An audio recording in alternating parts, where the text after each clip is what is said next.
ನನ್ನ ಬದುಕು ಈ ರೀತಿ ಆಗುತ್ತೆ ಅಂತ ನಾನು ಯೋಚನೆ ಮಾಡೇ ಇರಲಿಲ್ಲ. ಎಲ್ಲವೂ ಚೆನ್ನಾಗೇ ಇತ್ತು. ಒಳ್ಳೆಯ ಗಂಡ, 2 ಮುತ್ತಿನ ಮಕ್ಕಳು. ಆದ್ರೆ ತಂಬಾಕು ಎಲ್ಲವನ್ನೂ ಕೆಡಿಸ್ಬಿಡ್ತು. ಈಗ ಹರಡ್ತಿರುವ ಈ ಕ್ಯಾನ್ಸರ್ನ ನನ್ನ ಮುಖದಿಂದ ಕತ್ತರಿಸಿ ತೆಗಿಬೇಕಾಗಿದೆ. ಇನ್ನ ಯಾವುದೂ ಮೊದಲಿನ ಥರ ಇರಕ್ಕಾಗಲ್ಲ. ತಂಬಾಕು ನನ್ನ ಬದುಕನ್ನೇ ಸರ್ವನಾಶ ಮಾಡಿಬಿಡ್ತು. ಖೇನಿ, ಗುಟ್ಕಾ, ತಂಬಾಕು, ಜರ್ದಾ, ಪಾನ್ ಮಸಾಲ ನಿಮ್ಮ ಬದುಕನ್ನು ನಾಶ ಮಾಡುತ್ತವೆ.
सिर्फ बिरयानी खाने के लिए और फ्री की बियर पीने के लिए मैं ऐसा कुछ गलत नहीं कर सकती। मेरी अपनी मान मर्यादा है।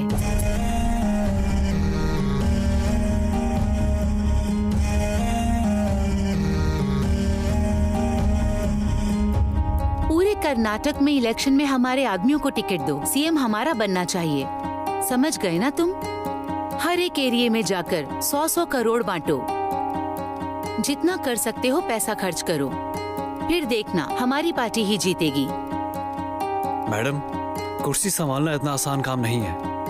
अभी पूरा कर्नाटक हमारे विरोधी पार्टी के हाथों में है। जानती हूँ, वो मैंने ही किया है, क्योंकि उन्हें सुख चाहिए था ना।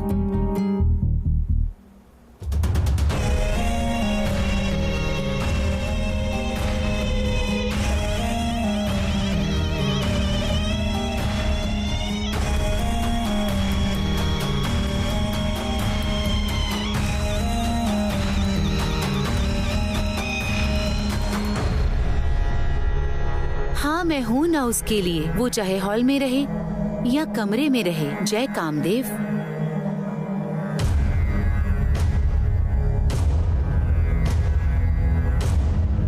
Sex is the biggest religion in this world. इसमें ना कोई गॉड है, ना कोई कास्ट है और ना कोई भेदभाव है। काम वासना से बड़ा कोई धर्म ही नहीं है। उसके सामने ना भगवान है, ना जात है, भेदभाव तो है ही नहीं।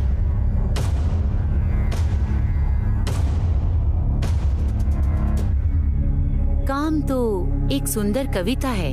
अनुभव नहीं करने वालों के लिए ये काल है, जिसने किया उसके लिए निराला। काम सभी देवों के देव हैं। वो आत्मा की तृप्ति का आहार है, एक अलग तरीके का मजा है। काम वासना जीव और सृष्टि का कण है, समागम का एक स्रोत है जो जीवों को मिलाने वाला कामदेव की संतान है। काम ब्रह्मा, काम विष्णु, कामदेव महेश्वराय, काम साक्षात पर ब्रह्मा, तस्मै श्री कामय नमः। हेलो मंजुनाथ। हाँ सर। ये ट्रेलर है या ब्लू फिल्म है?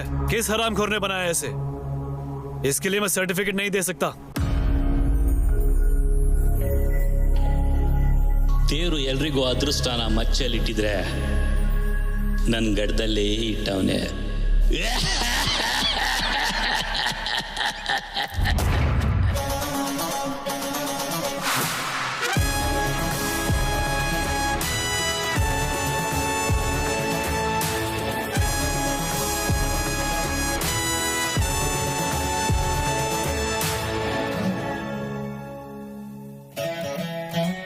ನಂದೆ ಹವಾ ಅಂತ ಅರಿಸಿದವರು, ದಮ್ ಬೇಕು ಅಂತ ಅಂದೋರು, ಲಾಂಗ್ ತಯಾರಿಸಿದ್ದು ನಾನೇ ಅಂತ ಘೋಷಿಸಿದವರು, ಲಾಂಗ್ ಹಿಡಿದಿದ್ದು ಮೊದಲು ನಾನೇ ಅಂತ ಅಂದೋರು, ಇನ್ನೊಬ್ರು ಮಾಡಿದ್ನೇ ಮಾಡಿದವರು, ಬಾಕ್ಸ್ ಆಫೀಸ್ ನಲ್ಲಿ ಗೆದ್ದು ಪವರ್ ತೋರಿಸಿದವರು, ಗಡ್ಡ ಬಿಟ್ಕೊಂಡು ನಾನೇ ಮೇಧಾವಿ ಅಂತ ಅಂದ್ಕೊಂಡವರು, ಒನ್ ಮ್ಯಾನ್ ಶೋ ಆಗ್ಲಿ ಕಾಮಿಡಿ ಪೀಸ್ಗಳಾಗ್ಲಿ ಅದೃಷ್ಟ ಇರಲಿಲ್ಲ ಅಂದ್ರೆ ಹೀರೋನು ಕ್ಯಾರೆಕ್ಟರ್ ಮಾಡಬೇಕಾಗುತ್ತೆ, ಹೀರೋಯಿನ್ ಬಟ್ಟೆ ಬಿಚ್ಚಬೇಕಾಗುತ್ತೆ. ಅದೃಷ್ಟ ಇದ್ರೆ ಗಡ್ಡಪ್ಪನು ಡಾನ್ ಆಗ್ತಾನೆ, ಬಾಲಿವುಡ್ ಅಲ್ಲಿ ಮಿಂಚೋ ಖಾನ್ ಆಗ್ತಾನೆ.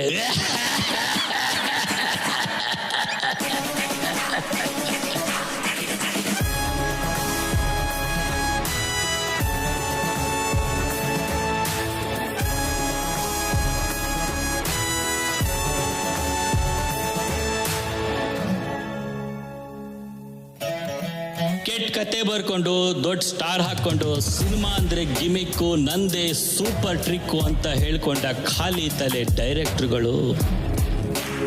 ನಾನು ಬರ್ದಿದ್ದೆ ಸಾಹಿತ್ಯ, ಕತ್ತೆ ತರ ಕಿರ್ಚಿದ್ದೆ ಹಾಡು ಅಂದ್ಕೊಂಡವರು, ಮಳೆ ಸುರಿಸಿದವರು, ಸ್ಲಮ್ನ ಲೀಸ್ ಹಾಕೊಂಡವರು, ನಿನ್ನೆ ಮೊನ್ನೆ ಬಂದ ಬಚ್ಚಗಳೆಲ್ಲ ನಾನು ಅಮಿತಾಬ್ ಬಚ್ಚನ್ ಅಂದ್ಕೊಂಡವ್ರಿಗೆಲ್ಲ ಅದೃಷ್ಟ ಕೂಗಿ ಕೂಗಿ ಹೇಳ್ತಾ ಐತೆ, ನಾನು ನನ್ನಿಂದಲೇ ಇಲ್ಲಿ ನಾನೇ ಸ್ಟಾರು, ಸ್ಯಾಂಡಲ್ವುಡ್ ಅಲ್ಲಿ ನಂದೇ ಕಾರೋಬಾರು ಅಂತ ಕೊಚ್ಕೋಬೇಡ, ತಲೆಗೆ ದುರಹಂಕಾರನ ಮೆತ್ಕೋಬೇಡ.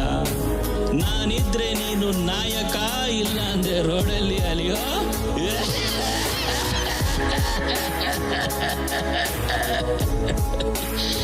ಅದೃಷ್ಟ ಅದೃಷ್ಟ ಅದೃಷ್ಟ. ಶ್ರಮನ ಹಣೆಗೆ ಹಚ್ಕೋ, ಹಣನ ಹದ್ದಲಿಟ್ಕೋ, ಅದೃಷ್ಟನ ಜೊತೆಗಿಟ್ಕೋ, ಆಗ್ಲೇ ನಿನಗೆ ಯಶಸ್ಸು. ಇಲ್ಲ ಅಂದ್ರೆ ನೀನು ಚರಂಡಿಲಿ ಹರಿಯೋ.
और बता भाई कैसा है? ठीक हूँ यार, तू बता कैसा है? मस्त तू भाई। और सब बताओ, हाल चाल समाचार सुनाओ, कैसे आना हुआ? इधर काफी दिनों के बाद दिख रहे हो। एक सिनेमा बना रहा हूँ यार, तेरी हेल्प चाहिए इसलिए तुझसे मिलने के लिए आया था। तुम हमारे दोस्त हो भाई, तुम्हारी हेल्प नहीं करेंगे तो किसकी करेंगे? करेंगे भाई, तुम्हें जो हेल्प चाहिए वो मिलेगी। उठाकर फेंक उसे। क्या कर रहा है? हेलो सर, आपको शांताराम भैया बुला रहे हैं। शाबाश ओशो, तुम इसी सब्जेक्ट के ऊपर एक सिनेमा बनाओ, मैं ही उसे प्रोड्यूस करूंगा। यंग जनरेशन को सेक्स एजुकेशन चाहिए ही चाहिए। बिना ग्रामर की भाषा और बिना ग्लैमर के सिनेमा, आज के समय में ये दोनों बेकार हैं। वैसे नाम क्या बताया था तुमने? ओशो। ओशो जी, ओशो। हाँ, अच्छा नाम है। ये लो एडवांस, काम स्टार्ट कर दो। Thank you sir. और एग्जाम्पल के लिए टाइटैनिक को ही ले लो। पूरी टाइटैनिक में अगर वो एक ही सीन इतना जबरदस्त है, इसका मतलब भले ही उस हीरोइन का कैरेक्टर खराब ही क्यों ना हो, उसको देखने का अलग ही मजा है। बिना गर्लफ्रेंड के रंगीला को और बिना रेप किए मर्डर, इसे कोई इमेजिन कर सकता है? वाह वाह वाह वाह वाह। लेकिन वो हीरोइन कौन है भाई? उर्वी नाम है सर, दोस्त है, अच्छी एक्टर है। वो कौन सा डायलॉग था? सिर्फ बिरयानी खाने के लिए और फालतू का बियर पीने के लिए मैं कुछ भी नहीं कर सकती हूँ। क्या डायलॉग था वो? क्या परफॉर्मेंस की थी वो? जल्दी से स्क्रिप्ट का काम शुरू कर दो। ओके सर, ऐसा है तो ऐड करवा दीजिए सर।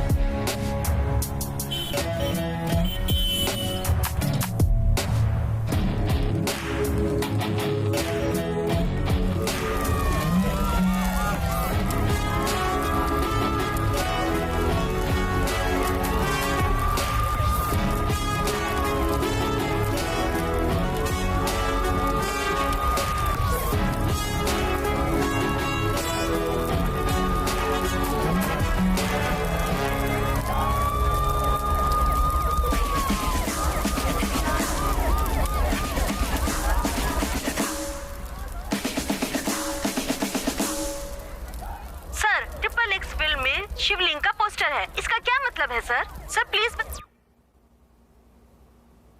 सुपर है भाई। इस पब्लिसिटी के लिए हम लोग 2 करोड़ रुपया भी खर्च कर देते तो भी ऐसी नहीं मिलती। मैं किसी भी कारण से इस सिनेमा को रोकना नहीं चाहता। पब्लिसिटी कैसे करानी चाहिए ये कोई तुमसे आकर सीखे। जाकर आओ। All the best. Thank you. जय ट्रिपल एक्स केसरा।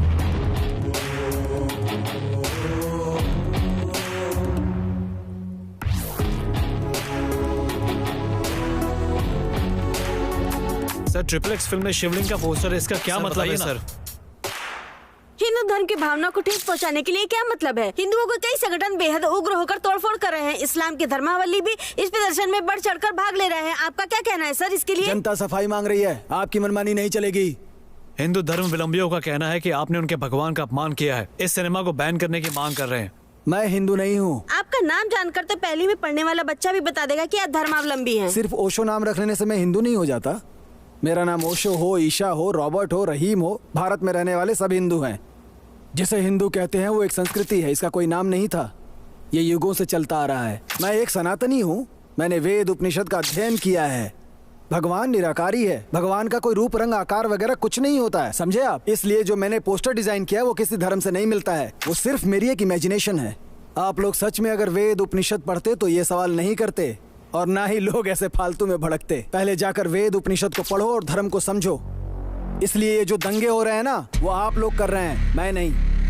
आपके सवालों का जवाब मिल गया होगा। चलता हूँ। आता जाता तो कुछ नहीं है, चले आते हैं सवाल पूछने के लिए। बैठो।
ओ यार, आधे घंटे हो गए हैं। बस आ रही हूँ 10 मिनट में। इसलिए कहा था मैं तुम्हें पिकअप कर लेता हूँ। ओके बाबा, आ रही हूँ। ठीक है, जल्दी आओ।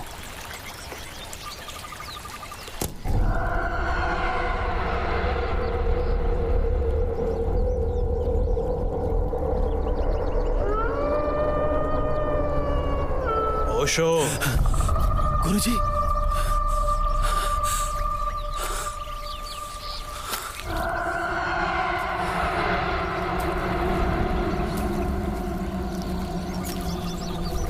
सुनो भाई, अपने आप को डायरेक्टर कहकर XXX नाम का सिनेमा बना रहे हो। ठीक है, डायरेक्टर कहलाने के लिए कोई भी सिनेमा बनाओ, उसके बाद मुझ पर सिनेमा बनाना। तुम्हारा भला हो, मैं हमेशा तुम्हारे साथ हूँ।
और कोई जगह नहीं मिली तुम्हें स्क्रिप्ट के लिए जो यहाँ जंगल में आकर बैठ गए? ये बताओ, यहाँ खाने का क्या करेंगे? गेट पर जो गार्ड था ना, उसे पैसे देकर आया हूँ मैं। तुम्हें क्या चाहिए, वेज या नॉन वेज? एनीथिंग।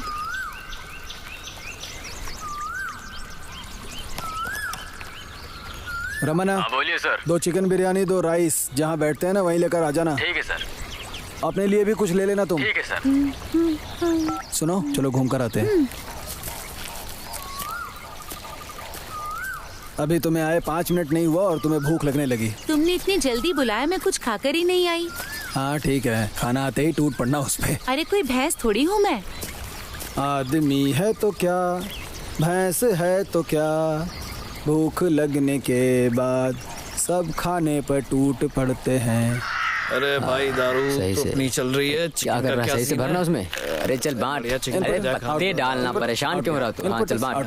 इनपुट अंदर बाहर करते करते मैं परेशान क्यों रहा है? चल पीना। हाँ मैं भी पी रहा हूँ। ढंग से कभी खेलता नहीं है, जब देखो लड़ने को तैयार रहता है।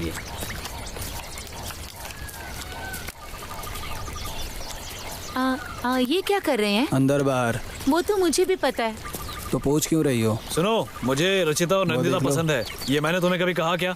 रुको, मैं जाकर बॉस को बताता हूँ। अब मुझे पसंद है तो पसंद है। किस लिए? फैन हूँ, फैन की तरह रहकर नहीं, फैमिली मैन की तरह रहूंगा। कितनी पी रखी है? पूरा 1 कार्टन पी है और पूरा पेट फटा जा रहा वो है तुम्हारी किस्मत पर। एक और बियर पीने के लिए कह रही हो? पीता हूँ।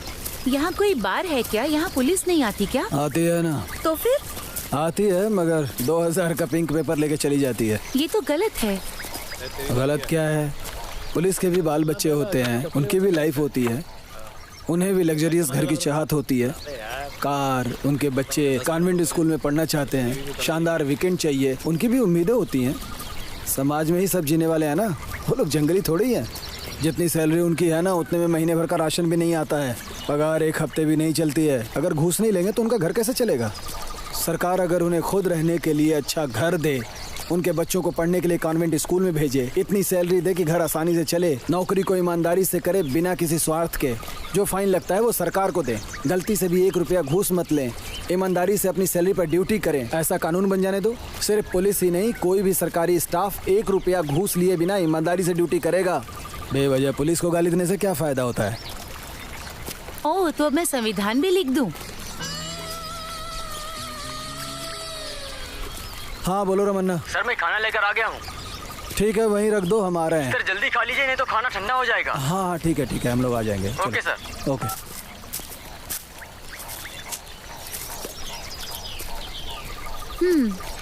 तुम ना कमाल के फिलोसफर हो। ऐसा कुछ नहीं है, जैसी सिचुएशन होती है वैसी बातें करता हूँ।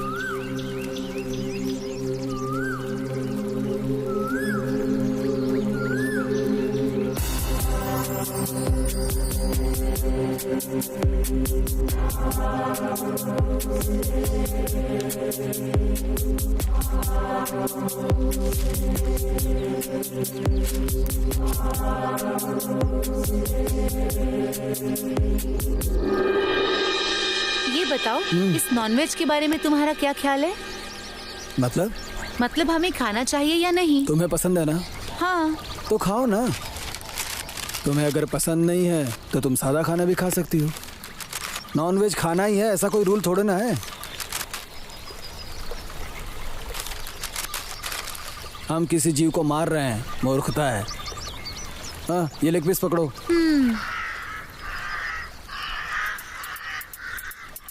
जीव हिंसा महापाप है। हम किसी जीव को हानि नहीं पहुंचाएं। वो क्यों नहीं देखता कि हम जो चावल दाल सब्जी फल फ्रूट खाते हैं उनमें भी तो जीवन होता है, तब तो हमें कुछ नहीं खाना चाहिए। बकरियां मुर्गियां मांसाहारी हैं, तो सब्जियों में भी तो जीवन होता है। बड़ी हत्या हत्या है और छोटी हत्या हत्या नहीं है। हम जो सांस लेते हैं ना, उसमें भी कई कीटाणु अंदर चले जाते हैं, और हम जो सांस खींचते हैं ना, उसी से हम लोग जिंदा रहते हैं। अगर हम सोचेंगे कि सांस नहीं लें, फिर तो हम जिंदा भी नहीं बचेंगे। इस दुनिया में जितने जीव जंतु होते हैं ना, उनका जीवन बहुत छोटा होता है। बिना सांस के कोई जिंदा नहीं रह सकता। एक बात बताता हूँ, सुनो। प्रकृति ने शेर और चिताओं को सामने के दांत तीखे दिए हैं ताकि वो लोग मांस खा सकें। वहीं बकरियां और मुर्गों के दांत एकदम छोटे, ताकि वो सिर्फ घास फूस ही खा सकें। लेकिन मनुष्य के दांत तीखे भी होते हैं और चपटे भी होते हैं। इसका अर्थ ये हुआ कि मनुष्य मांस भी खा सकता है और शाकाहारी भी रह सकता है। भगवान ने ऐसी ही सृष्टि बनाई है, तो इस पर डिस्कशन किस बात का है? भगवान कोई अनपढ़ नहीं है। साइंस भी कहता है जो विटामिन और प्रोटीन वेजिटेबल में नहीं मिलती, वो मांस में मिलती है। इंसान को हर तरह के विटामिन की जरूरत है। तुम्हें अच्छा लगता है तुम खाओ, और अच्छा नहीं लगता है तो मत खाओ। लेकिन जीव हिंसा महापाप है। इस तरह की फिलॉसफी मत झाड़ो मेरे सामने। ऐसा लगता है भगवान ने जो सृष्टि बनाई है वो सही बनाई है। नॉनवेज हमेशा सुखी भवा।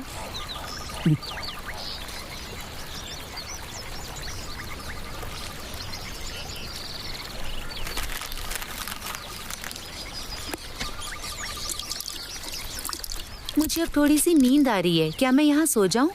हाँ तो वहीं लेट जाओ ना।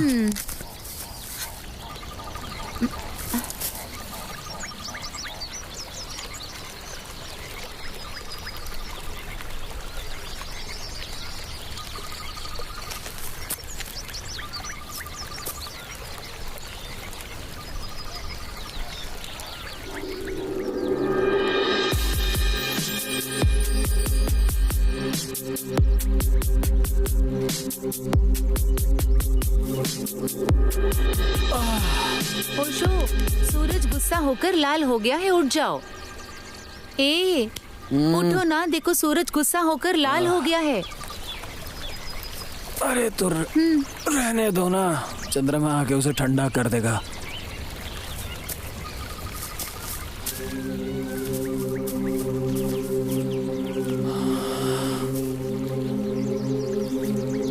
कुछ ज्यादा ही खा लिया है, बॉडी भी सुस्त हो गई है। ओशो, तुम फिलोसफिकल कंटेंट पर बातें करते हो, इसी पे मूवी क्यों बनाना चाहते हो? फिलोसफिकल नहीं तो कॉन्वेंट स्कूल के बच्चों पर फिल्म बनाओ।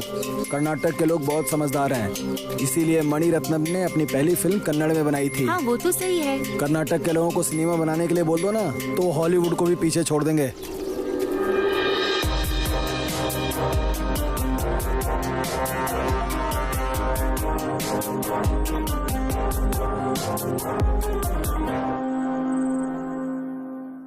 हेलो। हेलो। क्या कर रही हो तुम? कुछ नहीं, बस लेटी हूँ। माँ नहीं आई है क्या? उन्हें आने में अभी 1 हफ्ता लगेगा। खाना हो गया तुम्हारा? हाँ, और तुम्हारा? हाँ हो गया। क्या खाया? फ्राइड राइस खाया। और तुमने? दाल चावल। और बताओ? तुम बताओ। तुम ही बताओ ना कुछ। कुछ नहीं यार, तुम ही बताओ। क्या बात है, क्यों ऐसी बातें कर रहे हो? यही तो मैं भी सोच रहा हूँ यार। आजकल लड़के लड़कियाँ फोन पर घंटों बातें करते हैं, इसी पर रिसर्च कर रहा हूँ। और क्या, ऐसे ही बातें करते करते उनका मूड बन जाता है। अच्छा, मूड में जाते हैं। उसके बाद? उसके बाद क्या? फिर लड़का 1 किस देने के लिए कहता है। तो 1 किस दो ना। तुम ही दे दो। कहाँ पर दूं? जहाँ मन करे तुम वहाँ पर दे दो। तुम बताओ कहाँ? माथे पर। और कहाँ? और बस। और कहाँ बोलो ना। नहीं बस। तुम्हारे पेट पर करूं? हाँ करो। और कहाँ? हाँ करो। गाल पर।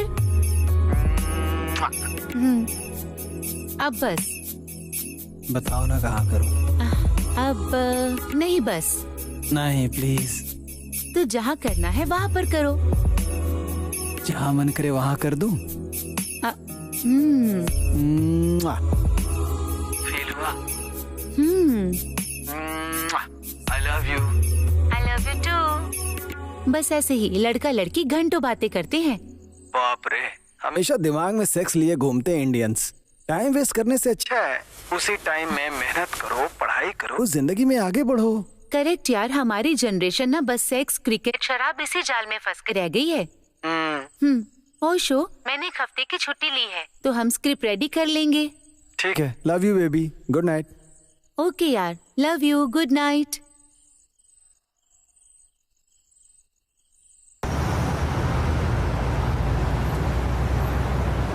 देखोगे? देखोगे?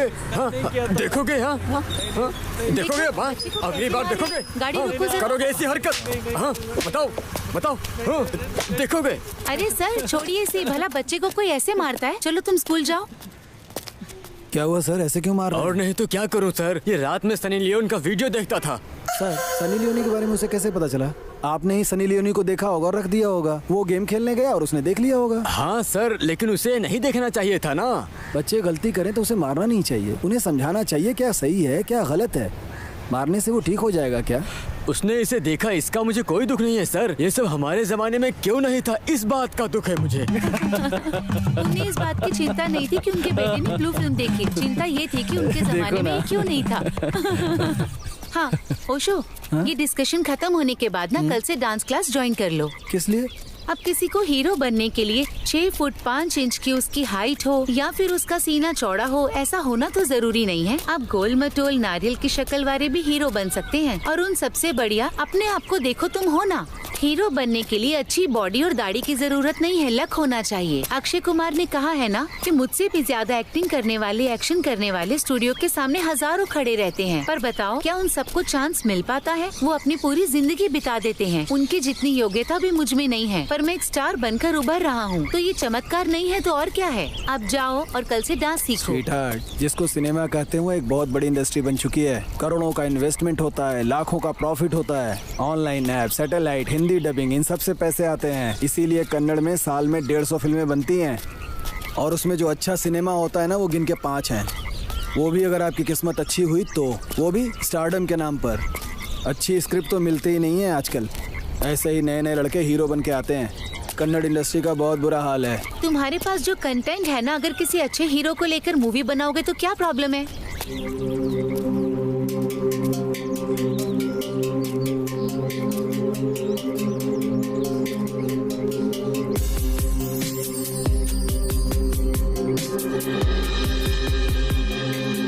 उत्तर प्रदेश के अयोध्या में 12 साल की छात्रा के साथ 4 दुष्कर्मियों ने मिलकर रेप किया। रेप करने के बाद उसे रोड पर मरने की हालत में फेंककर फरार हो गए। कल रात ये घटना घटने के बाद पुलिस इस केस की छानबीन कर रही है। आरोपियों को जल्द से जल्द पकड़ लिया जाएगा, ऐसा पुलिस आयुक्त ने कहा है। ओशो। मैं प्रिया दीक्षित, एलिट न्यूज से। ये रेप की न्यूज ना मैं रोज सुन सुनकर अब पक चुकी हूँ। वो टीवी रास्ते बंद से करो। गुजर रही थी, तभी 4 लोगों ने उसको पकड़ लिया और उसके साथ बलात्कार। तुम्हारी चाय बनी? हाँ बन गई, बस ला रही हूँ।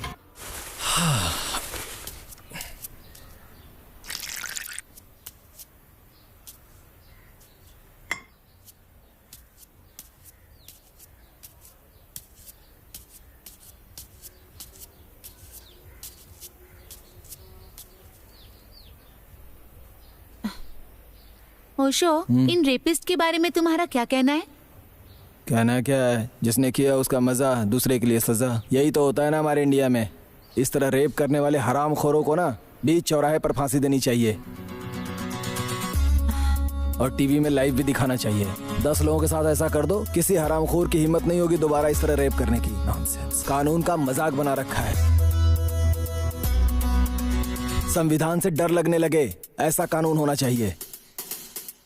एक्चुअली इन धर्म ग्रंथों में लिखा है, अगर कोई पाप करता है तो उसे नर्क मिलता है और इतने बुरे कर्मों का बहुत बुरा फल मिलता है। डर ही सबका इलाज है। अब मुझे ही ले लो। इन ग्रंथों को पढ़कर उन्हें डीपली समझा और तब जाकर मुझे समझ में आया कि ये सिगरेट, दारू, काम वासना से दूर रहना चाहिए। जिसने ये किताबें पढ़ ली ना, उसे भारत के संविधान से डर भले ही न लगे, लेकिन ये रेप, चोरी, भ्रष्टाचार, इनसे दूर रहेगा वो। हाँ सही कह रहे हो, मुझे भी यही लगता है। ओशो, इस डिस्कशन से मैं बोर हो गई। चलो ना लॉन्ग ड्राइव पे चलें। हाँ चलो ना। कहाँ जाना है? इंडिया में एक बहुत ही प्यारी जगह है, चलो दिखाती हूँ। चलें?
मधु का रसीला पहाड़। पूरे संसार में सिर्फ 2 ही पहाड़ हैं। एशिया में ऐसा एकमात्र पहाड़ है।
कली, हमारे टूरिज्म वाले ऐसी चीजों का प्रचार क्यों नहीं करते हैं यार? ऐसी अद्भुत जगह को तो पूरे इंडिया को देखना चाहिए, पूरी दुनिया को इसके बारे में बताना चाहिए। ये गे लेस्बियन के बारे में जितना बताते हैं ना, उतना प्रचार इनका करे तो क्या कमाल हो जाए यार। तुम इसके बारे में क्या कहती हो? हाँ ओशो, लड़की लड़की के साथ, लड़का लड़के के साथ प्रकृति के विपरीत जाकर ये सब करते हैं, ये तो गलत है। लड़के और लड़की का मिलन होना चाहिए, उनके बच्चे भी होने चाहिए और उनकी शादी भी होनी चाहिए। यही प्रकृति का नियम है। अगर हम इसके खिलाफ जाएंगे तो हमारा उद्धार कैसे होगा? सोचो तो, सभी सन्यासी लेस्बियन और गे हो जाए तो धर्म तो पूरी तरह से खत्म हो जाएगा। ओशो के साथ बातें करते करते काफी टाइम लग गया, मैं लेट हो गई। अब डांट पड़ेगी, ऊपर से ट्रैफिक कितना है। छह। हाँ यार, इसीलिए हमें 1 दर्जन बच्चे पैदा करने चाहिए। कली अति सर्वत्र वर्जते। पर अगर ये सब हम सिनेमा में डायरेक्ट दिखाएंगे तो बैन नहीं होगा? क्यों बैन होगा? कॉन्डोम, लिपस्टिक सभी हाथ में लेकर घूमते हैं, तब तो बैन नहीं होता है। रियलिटी शो में लड़कियों के छोटे छोटे कपड़े और गंदी बातें, ये सब तो कभी बैन नहीं हुआ।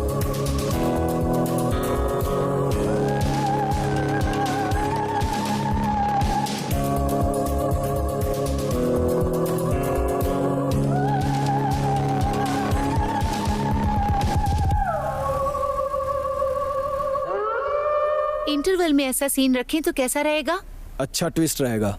ये भूत, प्रेत, आत्मा, शैतान जिन्हें कहते हैं, कितने लोग इन बातों पर दिल से विश्वास करते हैं? इन सबसे इंसान का दिमाग खराब होता है। लोग एक दूसरे से ईर्ष्या करते हैं, मंदिर में जाकर बहुत सारी मन्नतें मांगते हैं। वो मुझसे आगे बढ़ गया, वो बहुत अमीर हो गया, उसे मर जाना चाहिए, मुझे उससे बड़ा स्टार बनना है, मुझे राज करना है, मुझे डॉक्टर और इंजीनियर बनना है। ऐसे ही एक दूसरे से जलकर ये अपने अंदर हीन भावना पैदा करते हैं। अगर इंसान सभी इंसान को साथ लेकर चले ना, तब जाके सब अच्छा होगा। आहा, तुम सिनेमा का काम छोड़कर एक मठ बना लेते, उसमें डेली प्रवचन देते, ये तुम्हारे लिए बहुत ही अच्छा होता। प्रवचन देने वाले सभी लोग बाबा बन जाते ना, तो कोई घर बचता ही नहीं इस दुनिया में। हर जगह मठ नजर आते। वाह वाह वाह वाह, क्या बात है। चलो चलते हैं।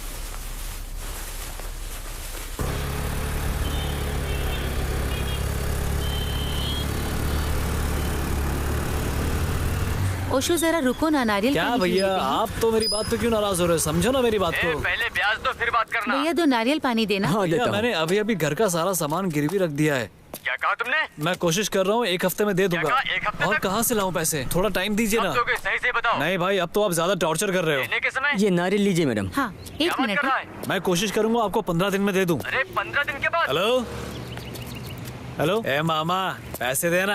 ए जाना यहाँ से, मैं वैसी टेंशन में पैसे नहीं है। अपना पैसा अपने पास ही रख, पानी बहुत पता नहीं कहाँ से आ जाते हैं। एक और ले लो। ए हैंडसम, देना। हेलो कृष्णा, कहाँ हो रे? हाँ क्या हुआ जीजा जी? ये लीजिए। मैं तो यही हूँ। अरे यार, तुम्हारे पैसे के लिए वो मेरी जान खा रहा है यार। जरा इधर घूमो। है नहीं। भगवान तुम दोनों का भला करे। परेशान मत हो, मैं दे दूंगा। ठीक है, फोन रखो, तुम्हें बोलने से कोई फायदा नहीं है। 1 मिनट रुको। लोग कहते हैं कि तुम्हारे आशीर्वाद देने से भला होता है। क्यों कहते हैं पता है? नहीं पता। जब श्री राम वनवास के लिए जंगल में जा रहे थे, तब समस्त प्रजा जिद करने लगे कि हम भी आपके साथ चलेंगे। तब श्री राम जी ने कहा कि पिताश्री की आज्ञा का पालन मुझे ही करना है, तुम सबको वनवास जाने की जरूरत नहीं है।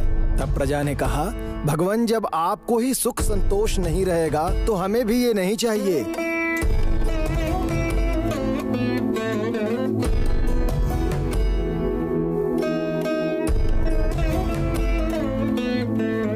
बहुत समझाने के बाद भी जब प्रजा नहीं समझी, तब श्री राम जी ने एक आज्ञा दिया कि यहाँ पर जितने भी पुरुष, स्त्री, बूढ़े और बच्चे हैं, वो सब अपने अपने निवास स्थान चले।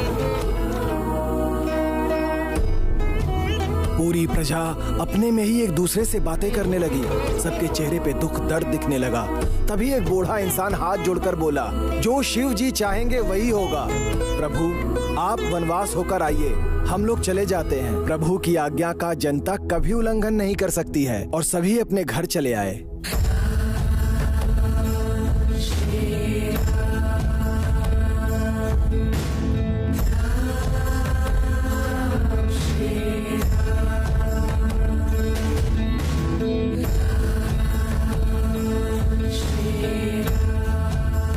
फिर रामचंद्र वनवास काटने और लंका दहन के बाद जब अपने राज्य की तरफ आ रहे थे, तब आते समय उन्हें रास्ते में कई कंकाल दिखाई दिया। जिसे देखकर श्री राम जी को आश्चर्य हुआ। तभी छोटी छोटी झोपड़ियों से कई छक्के राम जी की तरफ श्री राम कहते हुए आकर भगवान के चरणों में गिर गए। उन छक्कों से जब श्री राम जी ने पूछा, ये सब कंकाल किसके हैं? तो छक्के लोगों ने कहा, प्रभु, जब आप वनवास के लिए जा रहे थे तब आपने एक आज्ञा दी थी कि यहाँ जो भी पुरुष, स्त्री, बूढ़े, बच्चे हैं वो सभी अपने घर लौट जाएं। तब उनमें से हमारी जाति वाले भी कुछ लोग थे। तब आपकी आज्ञा हम पर लागू नहीं हुई। आपके जाने के बाद हमारे पूर्वज आपके वापस लौटने के इंतजार में यहीं पर वास कर लिए। उनमें से कई बूढ़े होकर अपने प्राण त्याग दिए ताकि उनकी आंखें भले ही आपके दर्शन न कर पाएं, मगर उनके कंकाल तो आपके दर्शन कर लें। इसलिए उन्हें मिट्टी में दफन किए बिना ऐसे ही छोड़ रखा है। ये अस्थियां उनकी ही हैं। ये सुनकर श्री राम भावुक हो गए। तुम लोगों को मुझसे इतना प्रेम है, इस भक्ति और निष्ठा के लिए मैं तुम्हें क्या दे सकता हूँ? तब उन्होंने कहा, इस युग से लेकर अगले युग तक तुम्हारे मुंह से जिसको भी आशीर्वाद मिलेगा वो आशीर्वाद उसके लिए स्वतः श्री राम का आशीर्वाद होगा।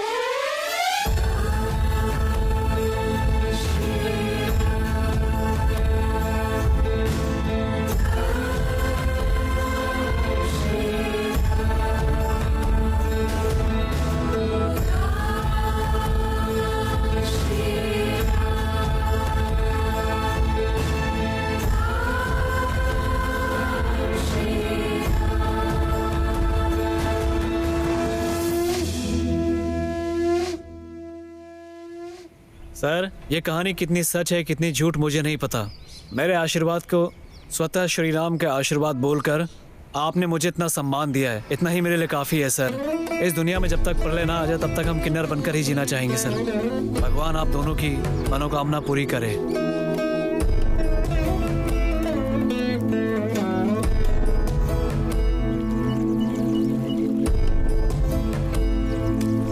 देखा था कल उस किन्नर के चेहरे पर कितनी खुशी थी ना।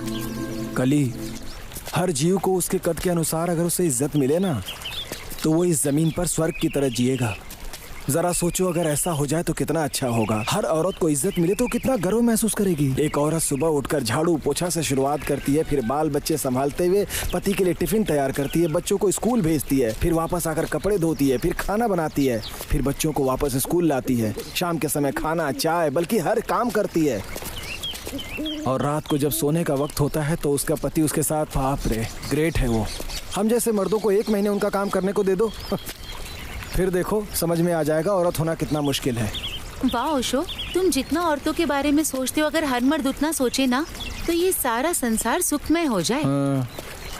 ओशो, मूवी के डायलॉग्स पूरे हो चुके हैं, तो अब बस कल जाकर प्रोड्यूसर से मिलो और उसे कह दो कि स्क्रिप्ट पूरी हो गई है, फिर मेकिंग स्टार्ट करते हैं। हाँ, कल बोलता हूँ।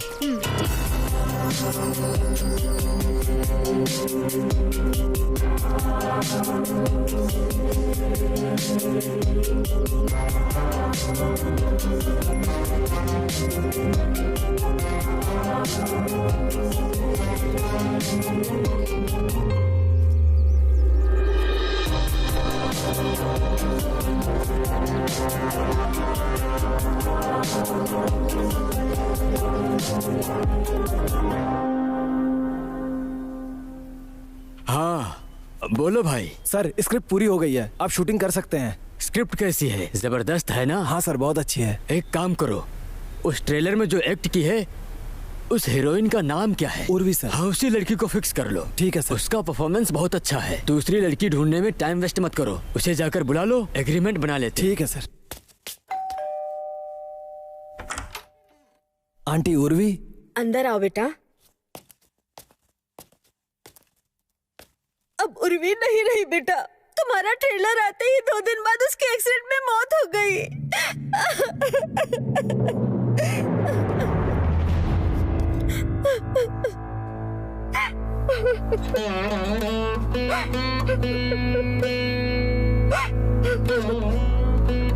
ओशो, तुम टेंशन मत लो, देखना तुम एक दिन बहुत बड़े डायरेक्टर बनोगे। अगर तुम हार गए तो भगवान हार जाएगा, तो भगवान हार जाएगा, तो भगवान हार जाएगा। फिर मैं इतने दिनों से किसके साथ डिस्कशन कर रहा था? उर्वी की आत्मा के साथ। ओशो, अब इस परेशानी के बारे में क्या कहना है तुम्हारा?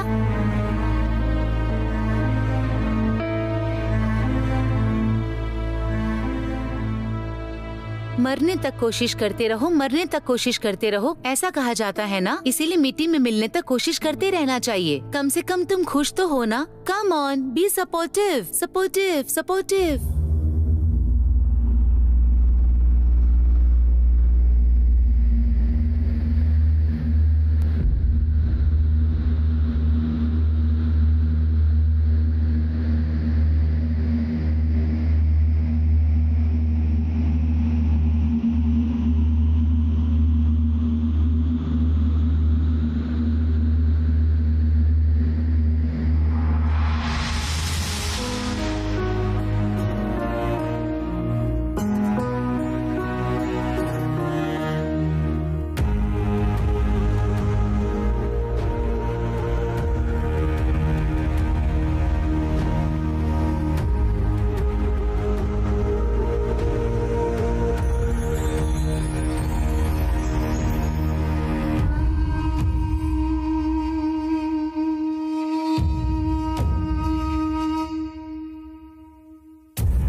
बात यह है कि पढ़ने वाला नाम शंकरनाथ है।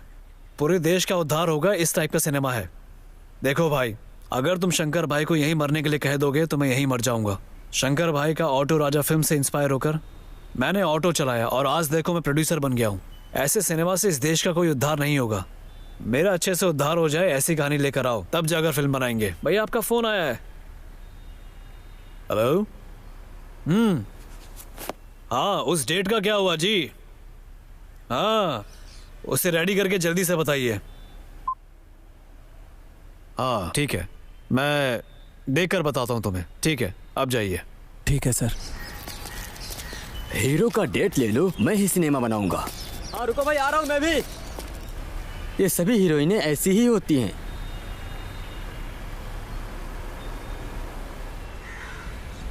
स्क्रिप्ट बगल में रखो, पहले अपना सर पकड़ो।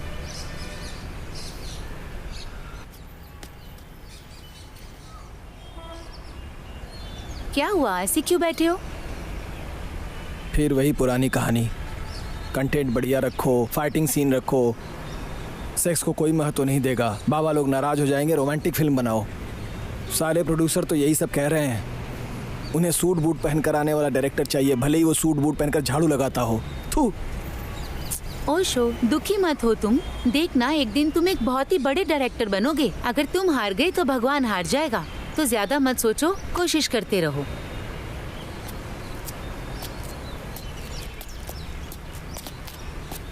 चलो भी। मेरा दिल कहता है कि एक दिन तुम जरूर जीतोगे, क्योंकि भगवान जब देता है ना, छप्पर फाड़ कर देता है और वो जरूर देगा। डोंट वरी, बस तुम अपनी मेहनत करते रहो, कभी मत हारना, कोशिश करते रहना। इंसान को अपने मरने तक पूरी कोशिश करते रहना चाहिए, समझे? अब थोड़ा सा तो हंस दो Osho, come on, be supportive.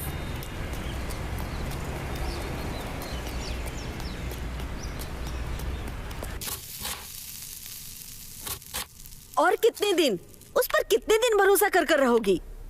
पता नहीं वो कब डायरेक्टर बनेगा। तुम शादी कब करोगी? तुम्हारी उम्र की लड़कियों की शादी होकर 2-2 बच्चे हो गए हैं और उन्होंने अपना परिवार बसा लिया।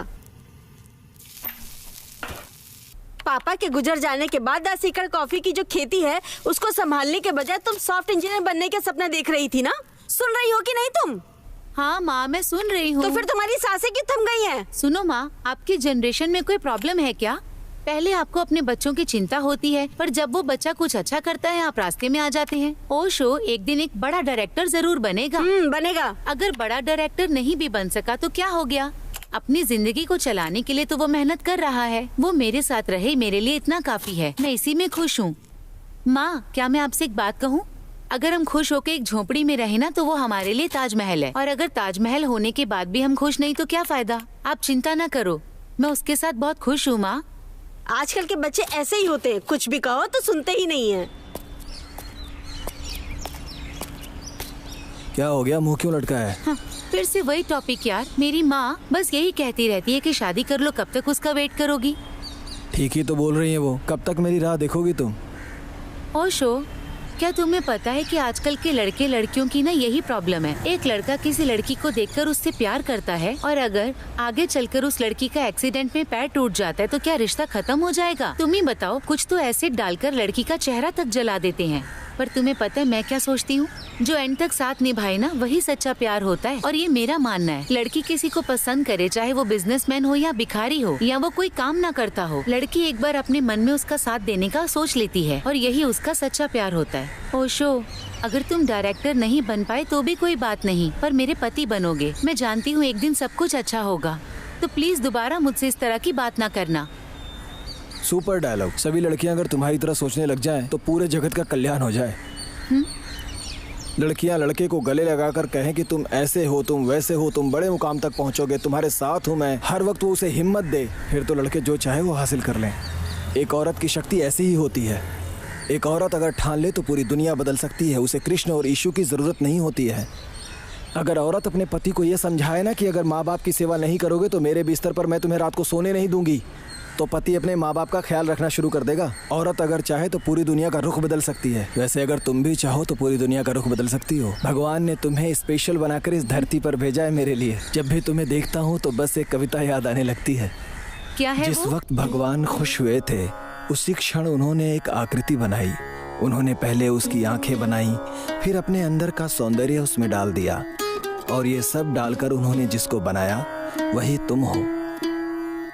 सूर्य की किरणें तुम्हारी सांसों की लहरें हैं। चांद के टुकड़े की तरह तुम्हारा चेहरा है। माणिक्य की तरह जगमगाती तुम्हारी ये दोनों आंखें, जिसको देखते ही हर कोई उसमें सम्मोहित हो जाए। ऐसी है तुम्हारी अदा, मानो पूरे बदन में चंदन समाया हो। इसे देखकर मोर को भी ईर्ष्या होने लगे। हर समय बहते जलधारा की तरह तुम भी पवित्र हो। भगवान एक खूबसूरत बला तराशना चाहते थे। भगवान का तराशा हुआ वही बला हो तुम। बेटी बनी, सखी बनी, माँ बनी, समय बनी और सहायता भी बनी, शीतल भी बनी। पूरी प्रकृति तुम्हारे अंदर समाई है। भव्यता तो ऐसी है जैसे कोई देवी ही जमीन पर उतर आई है।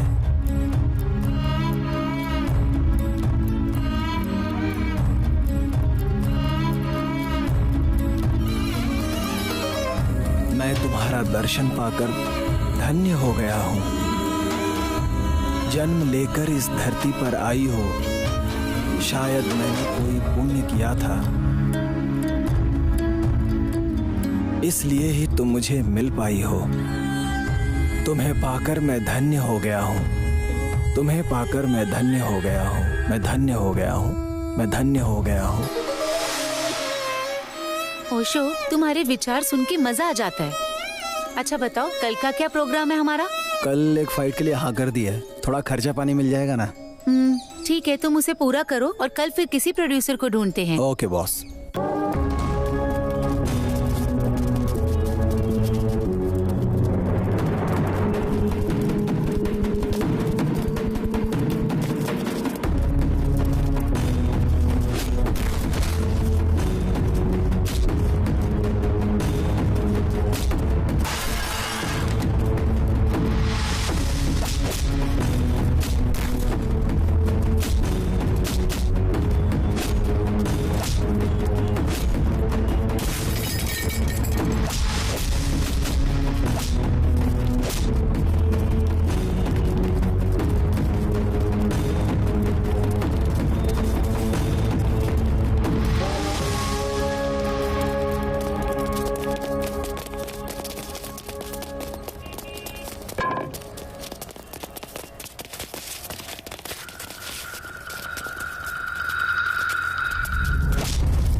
दुनिया में सबसे ज्यादा जिसकी सेल होती है वो है वेपन्स, ड्रग्स, इसके अलावा सेक्स।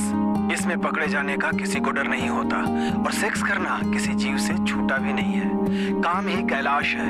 इंसानों के जन्म के साथ ही इसका इतिहास शुरू हो जाता है। इस काम वासना में पहले जिसकी बलि चढ़ी वो थे आदम हव्वा। काम वासना में लोग अंधे हो जाते हैं। इसका अपवाद भी है, ये अंधेरे में करने वाला काम है। सेक्स का नाम सुन लेना ही बहुत है। रात हो या दिन, लोग सेक्स में मगन होने के लिए तैयार रहते हैं। सेक्स का मूल भाव है औरत। यहाँ पर औरतों के लिए ही रामायण महाभारत हुई है। एक देश का दूसरे देश से जो लड़ाई हुई है वो औरतों के लिए ही हुई है। यहाँ पर माँ, भाई, बहन, घर, परिवार, ये सभी संबंध पीछे छूट जाते हैं। लोग अपनी सेक्स इच्छाएं पूरी करने के लिए कुछ भी करते हैं। रोज कोई न कोई उपाय ढूंढते हैं और अनैतिक संबंध भी बना लेते हैं। सेक्स से होने वाली हानियों के बारे में नहीं सोचते। जड़ी बूटी, एजेरा, वाइग्रा, स्प्रे, ड्राई फ्रूट खाकर घंटों भर, दिन रात या दोपहर, हर वक्त लोग काम वासना में डूबे रहते हैं। कदम कदम पर लोग लेस्बियन होकर लड़कियां लड़कियों से भोग कर रही हैं। वैसे ही एक आदमी भी बड़ी नीचता पर उतर आया। अपने स्वार्थ के लिए अपनी बीवियों को दूसरों के साथ और दूसरों की बीवियों को अपने के साथ अदला बदली करके सुख प्राप्त करता है। जंतुओं के साथ भी संबंध बनाना शुरू कर दिया है। काम सुख पाने के लिए घर, जमीन, जायदाद सब बेच देता है और अपना सब कुछ गंवाकर रोड पर आ जाता है। पैसे का हिसाब किताब किए बिना ही पानी की तरह बहा देता है। इतना सब करके भी अपनी काम इच्छाओं की भूख को मिटा नहीं सकता। हो सकता है शायद कहीं आसमान की ओर छोर हो, मगर काम वासना का कोई और छोर नहीं है। वो कभी न मिटने वाली भूख है। वो एक ऐसा मोह है जिसमें डूब जाने के लिए मन विचलित रहता है। यत्र नारी तत्र यस्तु प्रेम अन्ते रमन्ते तत्र कामात्र। आखिर हम ऐसे कंटेंट पर सिनेमा कैसे बनाएंगे? सुनो, लोगों को क्या चाहिए ये सोचकर एक ट्रेलर और एक सॉन्ग शूट करो। इतना पैसा तो हमारे पास है, उसके बाद एक प्रोड्यूसर ढूंढेंगे हम।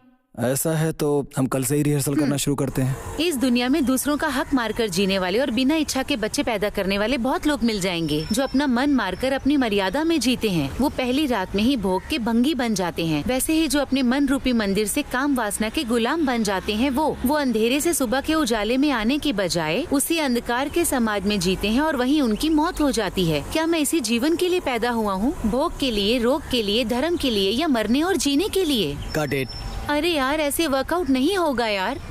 ऐसे वर्कआउट नहीं होगा। चलो कमर्शियल लाइन बोलो तो जरा। सिर्फ बिरयानी खाने के लिए और फ्री की बियर पीने के लिए मैं कुछ भी बुरा काम नहीं करूंगी, क्योंकि मेरी इज्जत और मान मर्यादा है। मैं जो करूंगी वो अच्छा करूंगी। देखा तुमने, इसे कहते हैं एक्टिंग करना। सच में एक्टिंग ही कर रही हो, कुछ मैच नहीं हो रहा है तुम्हारे डायलॉग से। पहले ट्रेलर शूट कर लो, उसके बाद हीरोइन के बारे में सोचेंगे। ओके। फोन बज रहा है, जरा देखो तो।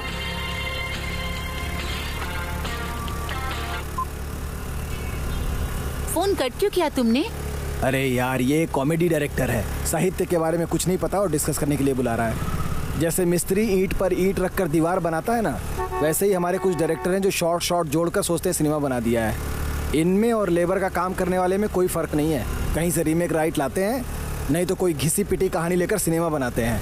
जैसे पढ़ाई करके engineer, doctor, lecturer, peon, driver बनते हैं ना, उसी तरह ये लोग काम सीखकर डायरेक्टर बन जाते हैं। डायरेक्टर बनना कोई मजाक है क्या? डायरेक्टर एक बहुत बड़ी जिम्मेदारी का काम है। सिनेमा समाज को सुधारता है। सिनेमा का मतलब सिर्फ इंटरटेनमेंट नहीं होता है। जिंदगी में ना भगवान डायरेक्टर है और क्रिएशन एक्टर, लेकिन सिनेमा में डायरेक्टर भगवान है और सब उसकी क्रिएटिविटी।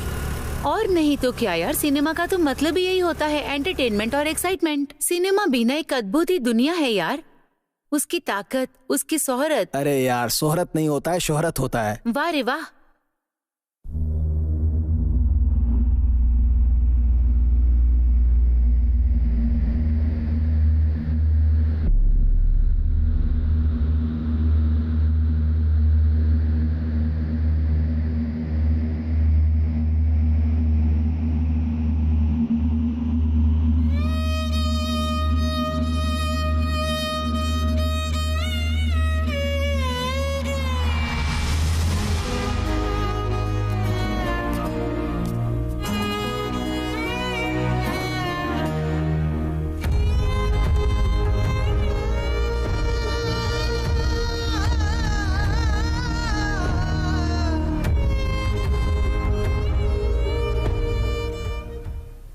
यही कहानी है सर।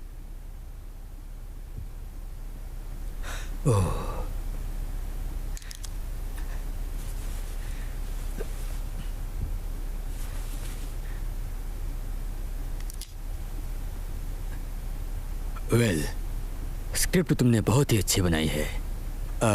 शूटिंग कब से चालू करना चाहते हो? नेक्स्ट वीक से कर सकता हूँ सर। स्टार्ट करो। एक काम करो, हमारे कानूनी सलाहकार आए हुए हैं, जो कहना चाहते हो एक्सप्लेन कर दो, उसके बाद ही कोई प्लान बनाएंगे।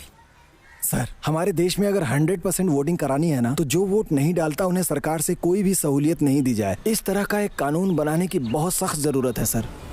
आधार कार्ड के फिंगरप्रिंट से हमें पता चल जाएगा कि किसने वोट नहीं दिया है। ऐसे लोगों का गैस, पासपोर्ट, वीजा सब जब्त कर देना चाहिए सर। उन्हें कोई सरकारी लाभ नहीं मिलना चाहिए। ऐसा एक कानून बनाना चाहिए हमारे देश में। अगर ऐसा कानून बन गया ना सर, तो भले ही वो अमेरिका में क्यों न रहता हो, यहाँ आकर वोट देकर जाएगा। वोटिंग के दिन बैंक में जाकर एसी की हवा खाने वाला भी ना अपना काम कैंसिल करके वोट देगा। हॉस्पिटल में एडमिट कोमा के पेशेंट भी एक फिंगरप्रिंट से वोट दे सकता है। ऐसा सिस्टम होना चाहिए। एक ऑनलाइन वोटिंग की व्यवस्था करनी चाहिए सर। अगर ये सारा काम हम कर सके तो हमारे देश में 100% वोटिंग होगी सर। अगर अम्बेडकर इस वक्त जिंदा होते तो तुम्हें सुनकर बहुत खुश होते। हाँ ठीक है, इसके बारे में हम पार्लियामेंट में आवाज उठाएंगे। Thank you sir.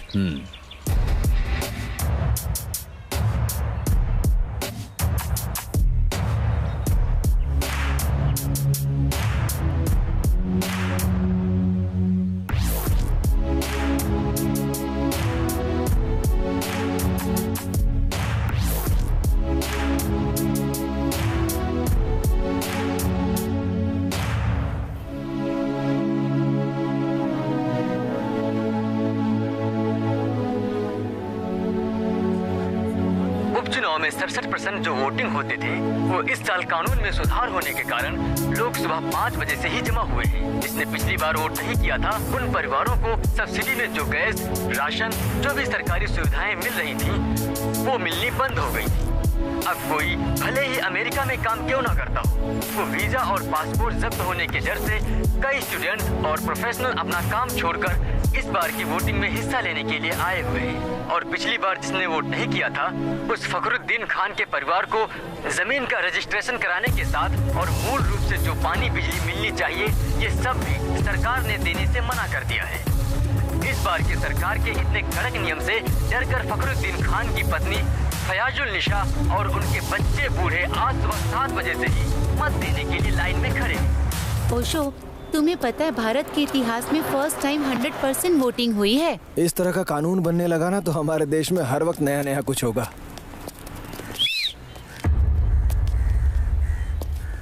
इस लड़की को हमारे साथ होना चाहिए ना। ए हीरो, इधर आ।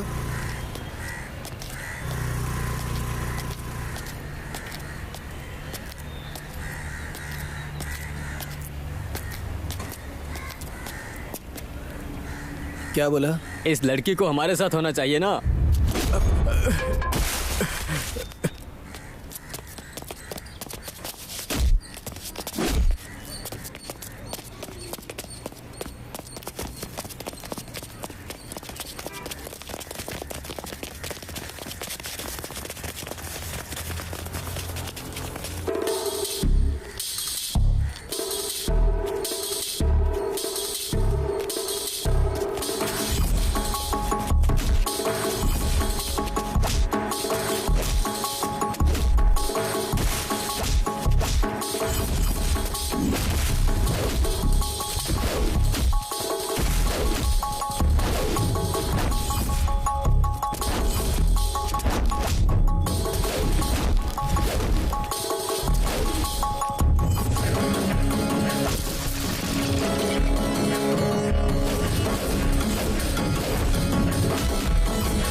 ये क्या पढ़ रहा है रे तू?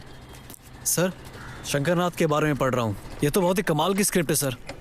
देख भाई, कई लोगों की रुचि इसमें नहीं है, इसी दिलचस्पी से XXX स्क्रिप्ट पढ़ो। हाँ पढ़िए सर। कैसी लगी? काम के बारे में संवेदनाओं को समझाना। इस साल तो अवार्ड फिक्स है सर।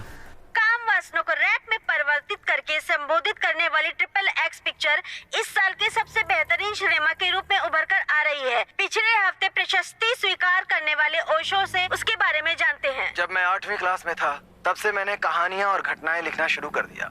मेरे सिनेमा बनाने की चाहत की वजह से मैं ग्रेजुएशन में फेल हो गया। सिनेमा इंडस्ट्री में असिस्टेंट डायरेक्टर बनने के लिए मैंने जमीन आसमान एक कर दिया। फिर मैंने कई लोगों से मिलना शुरू कर दिया।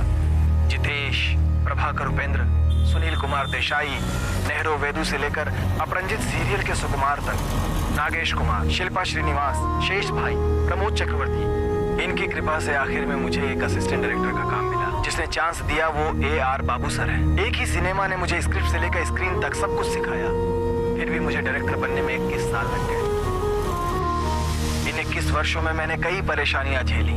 बिना खाए पिए पूरा दिन रहा। अब्बास से लेकर सज्जन साहब तक मैं पैदल ही चलता था। जेब में पैसे नहीं होते थे, पेट में खाना नहीं होता था और सपने थे ऑस्कर अवार्ड के। इंसान को आगे बढ़ने के लिए पैसे चाहिए, नहीं तो समय होना चाहिए। लेकिन मेरे पास पैसे नहीं थे, इसलिए टाइम स्पेंड किया। ये 21 साल स्पेंड करने का पुरस्कार ये फिल्म फेयर अवार्ड है। ये अवार्ड लेकर सीधा अपने गुरु AR बाबू के घर जाने की मेरी इच्छा थी, लेकिन अचानक एक बीमारी से उनकी मौत हो गई। इस दुनिया में मेरे माता पिता के बाद सबसे ज्यादा मैं उनसे ही प्रेम करता हूँ। मैंने अपनी जिंदगी में उन्हें कुछ नहीं दिया है। मैं मरने से पहले अपनी आंखों से एक बार उन्हें देखना चाहता था। मेरी इच्छा धरी की धरी रह गई। वो कब मर गए मुझे पता ही नहीं चला और मेरी इच्छा अधूरी रह गई। उनकी मौत की खबर के बाद मैं 4 दिन तक बहुत दुखी रहा। अभी भी मुझे उनकी याद आती है। मैं सिनेमा इंडस्ट्री में जाना चाहता था, मगर मेरे घर में किसी को ये पसंद नहीं था। इसलिए माता पिता भाई बहन को देखे हुए कई साल बीत चुके हैं। मेरे पिता कहा करते थे तुम जिंदगी में क्या कर पाओगे। इसीलिए अब मैं ये फिल्म फेयर अवार्ड लेकर सबसे पहले उनके पास जाऊंगा ये दिखाने और ये बताने कि मैं ये कर सकता हूँ।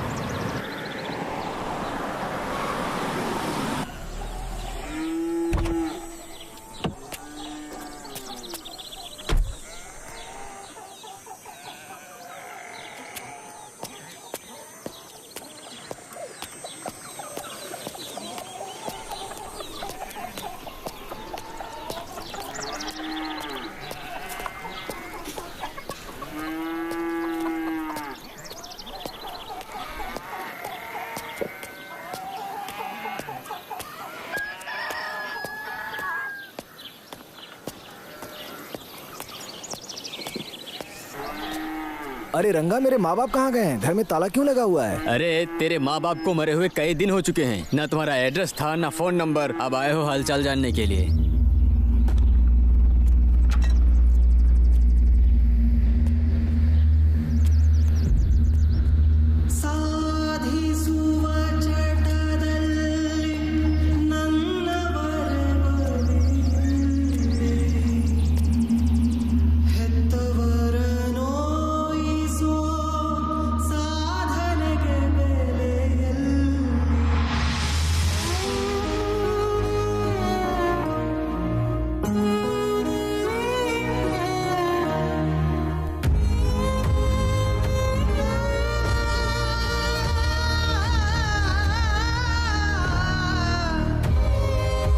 कितनी भी साधना क्यों न कर ले, फैमिली के साथ ही रहना साधना। अपनों को छोड़कर कुछ पा लेने का कोई मतलब नहीं होता। इंसान की जिंदगी 60-65 साल ही होती है। साधना करने के लिए, पैसा कमाने के लिए, नाम कमाने के लिए घर परिवार, माँ बाप, भाई बहन, इन्हें कभी नहीं छोड़ना चाहिए। जिंदगी में हम चाहे कितनी भी मेहनत क्यों न कर लें, बड़े डायरेक्टर बनकर ऑस्कर अवार्ड क्यों न पा लें, कार्यकर्ता से आगे चलकर हम भले ही प्रधानमंत्री क्यों न बन जाएं, छोटा मोटा व्यापार करके बहुत बड़े बिजनेसमैन क्यों न बन जाएं, लेकिन जो हमारे साथ हैं उन्हें छोड़कर और ज्यादा पाने की लालच में पड़ जाएं तो इसका कोई मतलब नहीं है। जो कुछ भी मिले, घर वालों के साथ, उनके कष्ट में, उनके दुख में साथ रहकर उनका दिल जीतने की कोशिश करो। क्योंकि कल अगर मुझे कोई दुनिया का सर्वश्रेष्ठ डायरेक्टर भी बना दे, लेकिन मेरे माँ बाप तो वापस नहीं ला सकता है ना। करोड़ों का ऑस्कर भी मेरे पिता के चरणों के धूल के बराबर भी नहीं है। सिर्फ ऑस्कर ही नहीं, दुनिया की सारी दौलत भी क्यों न मिल जाए, इन सभी को त्याग कर मैं अपने माँ बाप को वापस नहीं पा सकता। भले ही तुम जो भी करो, लेकिन घर, परिवार और समाज को साथ लेकर चलो। मनुष्य मरणशील है। संबंध भरी जिंदगी में कभी संबंध नहीं मुरझाना चाहिए।